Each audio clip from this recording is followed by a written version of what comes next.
Hello, I am your host Daniel. You're listening to Daniel Ball Wrestling. Today on the show, we're going to be talking about last night's WWE Raw.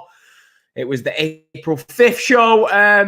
It was a show where it wasn't the best go home show you're likely to see to a WrestleMania, but well, it was a show, wasn't it? I mean, it was a long 2 hours. Do you know what I mean? Obviously, I didn't watch it live because fortunately I'm in the UK, so I don't actually have to watch these shows over a span of a 3-hour period like you guys in the States, so I can come back from work today and watch the show in that way, which is a lot more easier. All the adverts I can cut out myself, but I'd say it's still a long 2 hours trying to watch Raw. But which is why each week I've decided now to do a Raw recap show. So at least I feel like there's sort of a point to watching the show. Whereas in previous times, I'm watching it thinking, what am I doing watching this on a Tuesday afternoon? But yeah, we're going to be reviewing the show shortly. Just a quick update. As I say, it's WrestleMania weeks. I'm sure you're all aware of. This channel, we're doing a special for WrestleMania week where we will be doing a podcast each day. Tomorrow's podcast, we're going to be talking tonight's Hall of Fame and previewing night one of TakeOver Stand and Deliver. Thursday, I will be back to review the night before's TakeOver Stand and Deliver. I'm planning on staying up till, what will it be, about 3 a.m. The show will finish in the UK. So I'll probably stay up and record a show Thursday morning talking about night one of Stand and Deliver. Friday, I'll be reviewing Dynamite from the Wednesday and reviewing night two of NXT TakeOver. Obviously, I have some rating news thrown in there. Saturday, we'll be doing a show talking about the SmackDown, well, the WrestleMania themed SmackDown, which will have the Andre the Giant Memorial Battle Royal and the SmackDown Fatal 4-Way Tag Team match. And then, obviously, Saturday, I'm considering, I'm not sure whether it's worth doing it. It's going to be hard where the WrestleMania is going to finish about 4 a.m., 4:30, considering doing a live post show, but that obviously depends on whether or not I actually make it to that point. And then, yeah, we'll have a review on Sunday for night two. But yeah, let's get into it. The main topic of conversation coming out of that Raw last night for me, it just dawned on me even further, if it hadn't already. Drew McIntyre, people might disagree with this. Drew McIntyre versus Bobby Lashley is not a WrestleMania main event worthy match. Now, it's not to say that I dislike either guy. Far from it. I think Drew, definitely one of the standouts of this whole pandemic era. Lashley, we couldn't work out all year why he was being booked so strong, but Lashley was booked strong all year. But when you mix the two together, for me, you go back to the WrestleManias of the past, which is probably never a good idea, but Rock versus Austin, HBK angle, Undertaker versus HBK. I'm thinking of WrestleManias that I've been at, even Roman versus Lesnar, which at the time wasn't the main event people wanted to see. I was there in New Orleans when people shat all over the match. I was there in San Francisco, Santa Clara, where people didn't give a shit about the match going into it. But on paper, that was a big match. On paper, this is not a big match.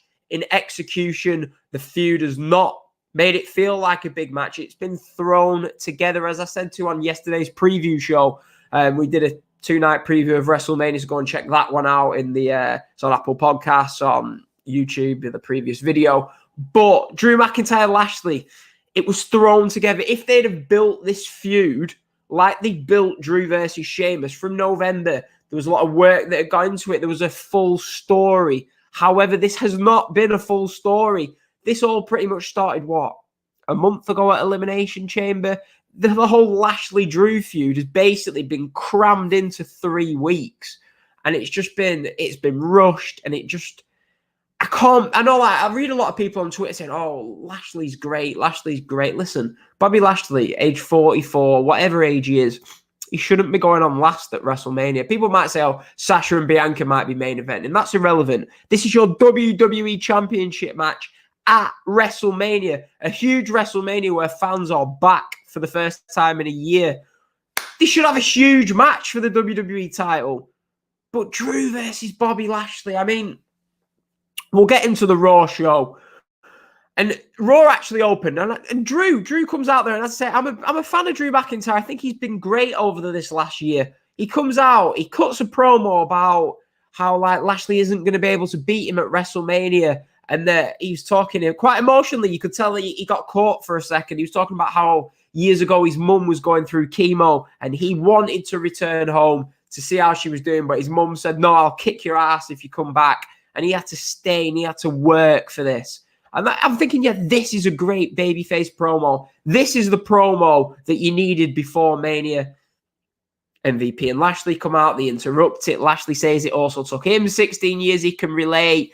And then they go back and forth. We have Corbin coming out, cutting his bland, as usual, Baron Corbin promo, saying, look, Drew won't make it to WrestleMania because I'm going to take him out tonight.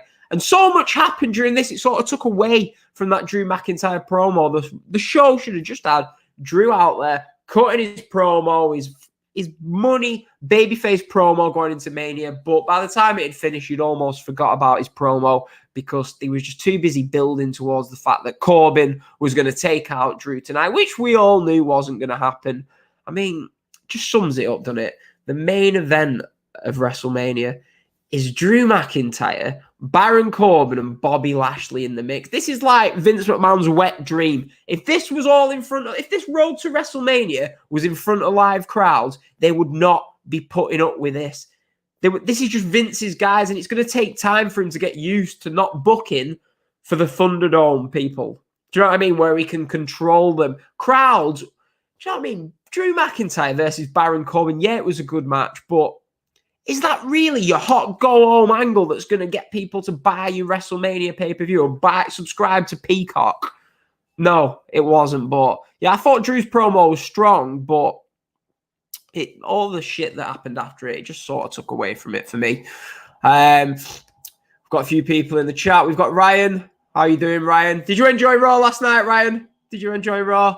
We've got JSBR. C7, one of the worst Mania builds ever. Yeah, I agree, it has been. I mean, there's not been... I mean, I feel like every year everyone's like, oh, this road to WrestleMania has been garbage. But when you actually look back, there's been some decent ones, haven't there? There has been. I mean, one of the ones that stands out for go-home seconds was that Roman and Brock. Do you remember where they was having the tug-of-war over the belt? That wasn't too great. But if you go back, there has been decent builds to Mania. There's been a much better go-home shows than this as well. And for me, it just didn't deliver for a go. If this was a standard Raw taking place in a down period, say like September, October, you'd be like, it was all right. Do you know what I mean? But for a go-home WrestleMania, you want to give us more. Do you know what I mean? I mean, the show itself was taped, but it was just, I was very disappointed. I was hoping they'd get me in that WrestleMania mood, but they just failed to do so pretty badly. But we'll get into the show. I'm not going to touch on everything because there's too much. This is my first time doing an actual Raw review. I don't know what I'm letting myself in for doing this, but going forward, the podcast, we're going to do a Raw review on a Tuesday. So make sure you subscribe to the channel for that. Every Tuesday, there will be a review of Monday Night Raw. Set maybe next Tuesday. Beer Garden's open, so it might be a little rough, and every Thursday we'll be reviewing AEW Dynamite for about 20-25 minutes. But yeah, too much happens. Well, too much stuff takes place on Raw. I wouldn't call it too much stuff happens because not actually a lot happens. But first match of the night was Xavier Woods against AJ Styles. Obviously, this is building towards the tag team match. Xavier and Kofi against AJ and Omos at Mania. I fully expect, I was saying this on the preview show yesterday, I fully expect AJ and Omos to take the win, and this just solidified this because the match, it's only been going like 5 minutes. AJ has a calf crusher on Xavier. Kofi throws his mic at Omos. Omos chases him into the ring. AJ breaks the calf crusher, and you could see this. This was choreographed a mile off. I was sat there and I thought, Kofi's going to schoolboy him. Not Kofi. Xavier's going to schoolboy him for the win here. It's exactly what happened. Made AJ look like a geek. Didn't do anything for either team. Xavier gets the pin on AJ. This was no good at all. Something else I want to touch on. There was a Fiend versus Randy Orton video package, and I found this interesting. The video package ends. It emphasizes the statement that Alexa Bliss made last week, and that is that at WrestleMania, the Legend Killer dies. I think they did 2 of these video packages throughout the show. So the match is being centered around the fact that the Legend Killer dies at WrestleMania. So I'm telling you, they're going to do something where maybe not the ring, but something is going to blow up. They're going to try and do this to try and kill Randy Orton. And I can just see him doing it to get back at AEW. Just get something over AEW for them failing, obviously, with the explosions in the Kenny Omega, John Moxley match at Revolution. Something else I want to say. We got a Braun Strowman promo. Now, Braun Strowman has been messed up. I liked Braun Strowman when he first burst onto the scene. Do you remember he did all the squash matches around 2016 and then 2017. At the start of 2017, Braun Strowman was pretty hot. I think there was rumors of him maybe being invoked into like a big match at that Mania, but he was feuding with the Big Show, if you remember. And they had a really, really, probably my favorite Braun Strowman match ever, except maybe that fatal 4-way at SummerSlam. But they had a really strong steel cage match, him and Big Show, believe it or not. It was honestly a really good match, probably about a 4-star match. It was a great match. So Braun is capable of putting on a really good cage match. So don't be surprised if this match at Mania does turn out to be good. But Braun comes out and he actually, to be fair to him, cuts a really strong babyface, passionate promo, which is pretty good considering this feud has been centered around Shane McMahon calling him stupid. But the promo was really good. But the problem was, I'm thinking, I find it hard to, you're telling me, do you know what I mean, that you're using like clever puns like, oh, here comes the money at WrestleMania. It's going to be here comes the body bag. But he's saying that at WrestleMania, he's going to fight for all those people that have been bullied, that have been labeled stupid. And it's hard to believe it because they've turned him babyface to heel, babyface to heel, babyface to heel. It's like when he first came onto the scene, he was a heel 2016, yeah? Then they turned him babyface with the whole Nicholas thing at WrestleMania. Then he went back heel. He got like put in a faction or something, didn't he?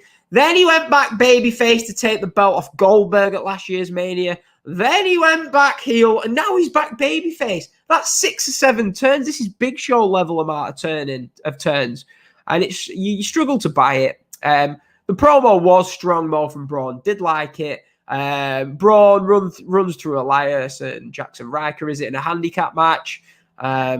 So yeah, it was all right. The promo was good, but the handicap match didn't really do anything for me. Miz and Morrison, this was just lazy. Miz and Morrison, they throw paint over Bad Bunny's Bugatti, and it's just like, look, I feel like this whole throwing paint over car stuff's been going on for years. How many years was it since Kofi Kingston trashed up Randy Orton's custom-made car? What was that? 2008?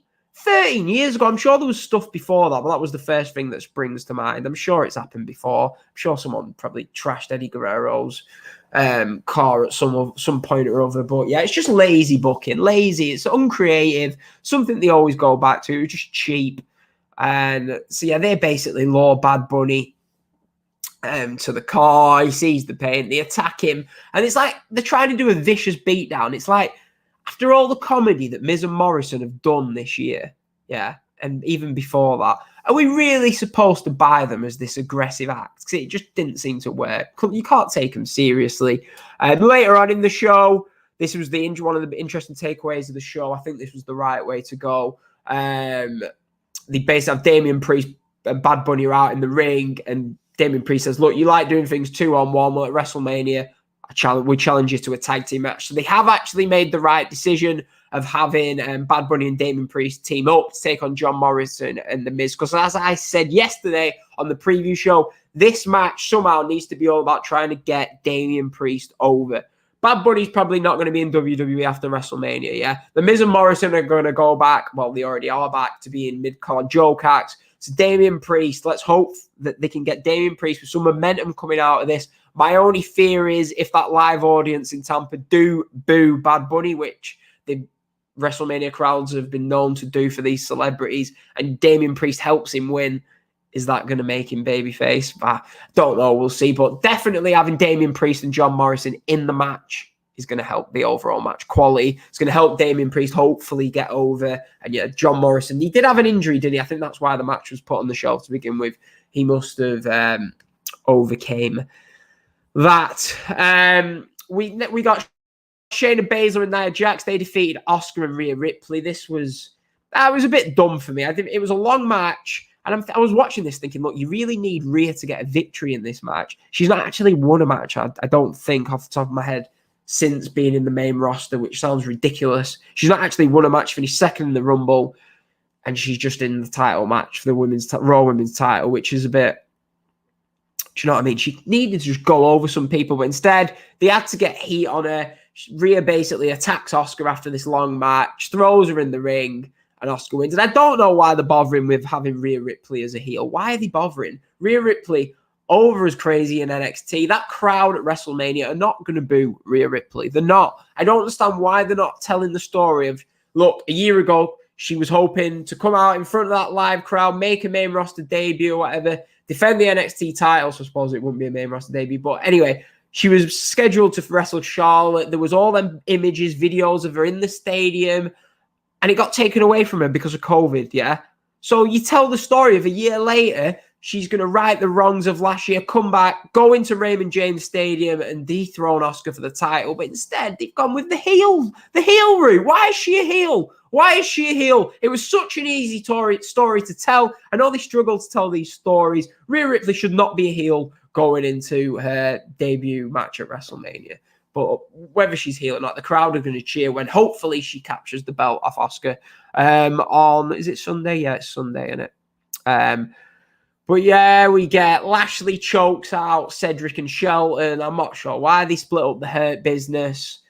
Lashley actually had a 7 to 8 minute match here with Cedric, which I thought was weird, but he chokes both of them out. And yeah, that was it. Nothing to write home about here. We had a Matt Riddle versus Mustafa Ali match. It was a good match. You know what I mean? It was fine. It was good. Riddle wins with the bro Derek.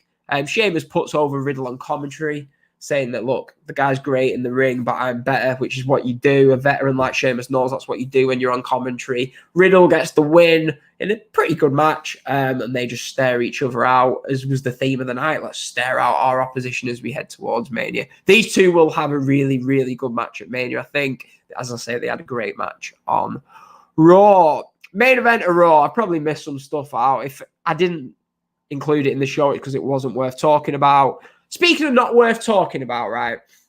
I've just put this on Twitter before.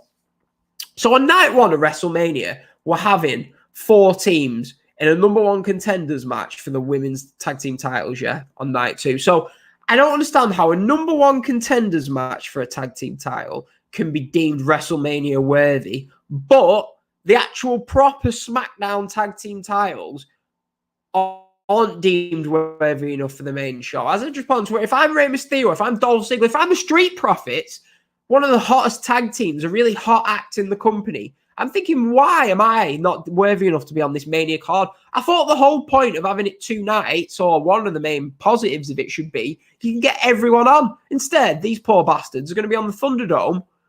Do you know what I mean? If I'm main event Jey Uso isn't worthy enough for either night at Mania. He's had a great year, and instead of that, he's going to be in the Andre the Giant Battle Royal on fucking SmackDown. But yeah, anyway, I think that's stupid, but I suppose they want to get as many women's matches on the card as possible by the looks of it. Main event of Raw, you go home. The big go home match, the go home angle. It's Drew versus Baron Corbin. They actually numerous times alluded to the fact that, look, Drew is in the main event at WrestleMania. I mean, I think the Observer, Brian Alvarez, he was reporting that Sasha Bianca is expected to close the show on Saturday night.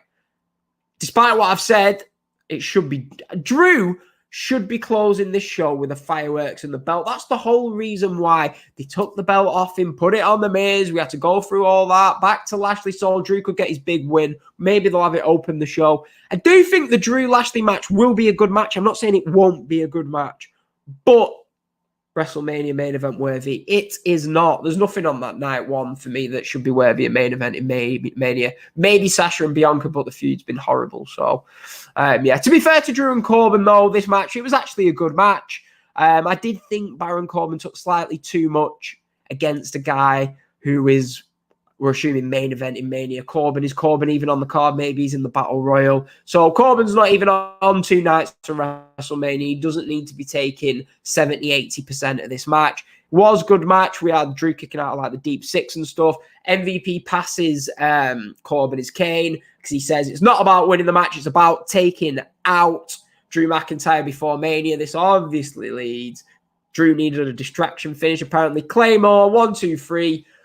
Drew beats Corbin as we all expected. Do we get anything? A big go home? No, we just hear the Almighty's music as Bobby Lashley comes out and stares down Drew McIntyre on the ramp as the go home for WrestleMania. The go home Raw for WrestleMania ends with a whimper. Disappointing, very disappointing conclusion to the show. And yeah, that was Raw. It was just a typical Raw, wasn't it? It wasn't very good. I was going to give it a 4 out of 10, but because it's the go home for Mania, you want it to be great. It just disappointed. I'm going to give it a 3. 3 out of 10 for this Raw. Match of the night goes to Drew versus Corbin, which, as I say, was a good match, but yeah.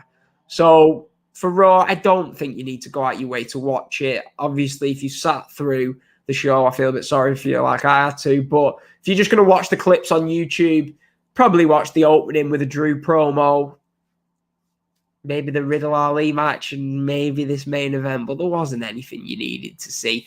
That's what annoyed me. Usually, these go-home shows, that's where you do the killer promos. The killer promos to hype the match. We got a decent Braun promo and a decent Drew promo, which was made forgotten about by the shit that happened after it. So, yeah, it was a bit disappointing, I thought. And SmackDown, are they going to be able to build that much on that? I mean, half of the show is going to be 2 WrestleMania matches.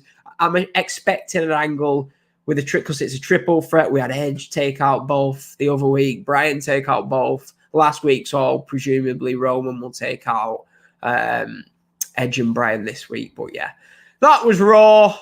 Reviewed it in 20 minutes. That's all it needs. Yeah, so that was it. As I say, these Raw reviews, I'm trying to keep around 20 minutes for our Raw and Dynamite reviews. I have been known to babble on, so yeah.